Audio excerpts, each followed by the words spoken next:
Nothing. By throwing chemicals, you think it'll happen? Pretentious agriculture is happening. If you don't change this, whatever other aspirations we have, everything will fail. Doesn't matter what business, industry, what you develop, we'll have serious issues. People think water is the issue. Water is not the issue, soil is the issue. If soil is rich, there will be enough water. The reason why agriculture is suffering is, this is one aspect. The other reason is, why at the time of independence, over 92% of Indian population was in agriculture. If you look back and see, 250 years ago, we were the largest economy on the planet. We were the biggest exporters, 33% of the world's export came from India 250 years ago. So what were we exporting? Were we exporting rice? No. Were we exporting agricultural produce? No. What were we exporting? We were exporting largely spices, more than that, textiles. Andhra Pradesh, every district has a weave of its own. Yes? Textiles was the main thing. Between 1800 and 1860, when the English decided to destroy the textiles of this nation, systematically they went about destroying it. From 1800 to 1860, our exports came down by 96%. So that doesn't happen just like that. That was done as a systematic process. So when this destruction of industry happened, millions of people died in those 60 years, where one of the British Governor-Generals writes back saying, "The fields of India are bleached with the bones of the weavers." Millions. It is estimated over 3.5 million to 4 million people died in those 60 years out of starvation. The rest desperately went about doing some kind of subsistence agriculture. Subsistence agriculture means I have a piece of land, I will grow little rice, little dal, little this, little that, everything that I need for a family, I will scratch the land and grow. This sort of agriculture happened. This is why 92% or 92% were in agriculture. Today this number has come down to 65%, thanks to you, you became converted engineer. 65 to 70% are still in agriculture. What this means is, for 10 people to eat, we want 10 people to eat, but now 7 of them are cooking. Do you think this is a good use of people? 10 people want to eat, very efficient, 1 person can cook. Don't want 2 or 3 people can cook. 7 people cooking for 10 people is not a wise way to do things, but that's where we are right now. Still 7 people are cooking for 10 people. So, you and more people must become engineers, which is good, or whatever else they have to become. But at the same time, can you let the agriculture die? Because today, if you make a survey, we have made some surveys, not official surveys, but generally we've just asked around. If you ask around, how many farmers want their children to go back to farming? Less than 2%. This means in another 20-25 years, when this generation passes, we will not know how to grow food. You may think the farmer looks illiterate, he's not dressed like you, he doesn't look like you, he looks like no good. But I'll do one thing for you. You are from the farming family. Those of you, for 2 generations who lived in city, you have MBA, even if you have agricultural MSc, you come, I'll give you 10 acres, fertile land. 5 different crops, you grow it by yourself without taking local help. You will see you can't do it.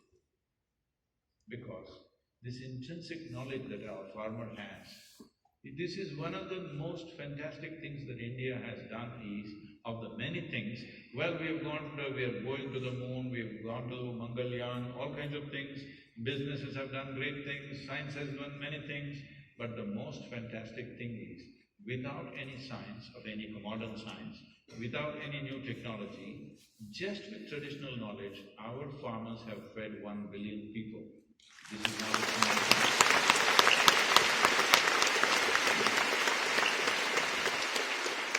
So this transition from farming to other things should not happen out of desperation, should happen as a good plan to do.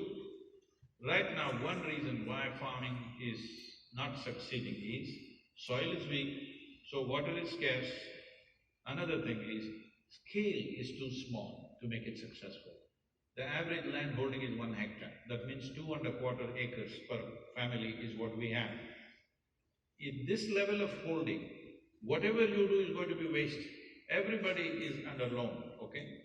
Some 78% of Tamil Nadu's farmers are under debt. Because, I'll just tell you an example. A young farmer in our region, it's a very fertile region. He has 3.5 acres. So I meet him and ask him, what are you doing for your water? What's your water source? He says he has put 9 bore wells. In 3.5 acres, he's put 9 bore wells. Because there are bore well companies which will come and promise, if you put it here, more water will come, if you put it there, more water will come. Everybody is hitting bore wells and bore wells. In 3.5 acres, maybe there is 1 or 2 sources, or maybe there is no source of water. Because the scale is so small, everybody is putting a fence, everybody has a bore well, everybody has an electric connection. This is not going to work. We need the scale, otherwise it will not work. Does it mean to say we have to take their land? No, for this we have worked out a system. I don't want to go into all the details in this, but this is what Rally for Rivers was about, how to integrate irrigation and marketing for the farmer so that his life can change. Now, one more big thing is, see, India, the latitudinal spread that you have from Kanyakumari to Himalayas, 12 months of the year you can crop. There are very few nations where you can grow crops 12 months of the year. From Kanyakumari to Himalayas, you can grow literally almost anything you want in the world. If we handle this land right, we can provide food for the entire world. It's possible to do that. And this is the only nation where 65 to 70% of the population knows how to do this magic of transforming mud into food. It is not a small thing. We could use that knowledge, we could use that capability, or we could make them destitute and come to cities and live in slums without any dignity, without any life to live, without any productivity, getting into crime. You become an engineer, I'm glad. Many farmers' children join crime or other kinds of things because they have no other option. So this needs to be addressed. So one of the things is, we have converted literally over 69,670 farmers in Tamil Nadu from regular farming to what is called as agroforestry. Their incomes have gone up 5 to 10 times in a matter of 8 to 10 years. This is what we are calling as the Kaveri calling for the Kaveri belt, Kaveri basin area. Because if you do this, we want to convert 1/3 of the Kaveri basin into agroforestry. If you do this, the 46% depletion that's happened in the river waters will come back. River will flow once again, farmers will be rich and well-to-do, all this debt that is there in the banks will not happen because farmer will be rich by his own resource. This has to be done in a planned way, we must execute this. Otherwise, this nation is sitting on too many problems and too many possibilities also. But to convert problems into possibilities, every citizen has to stand up and do what needs to be done.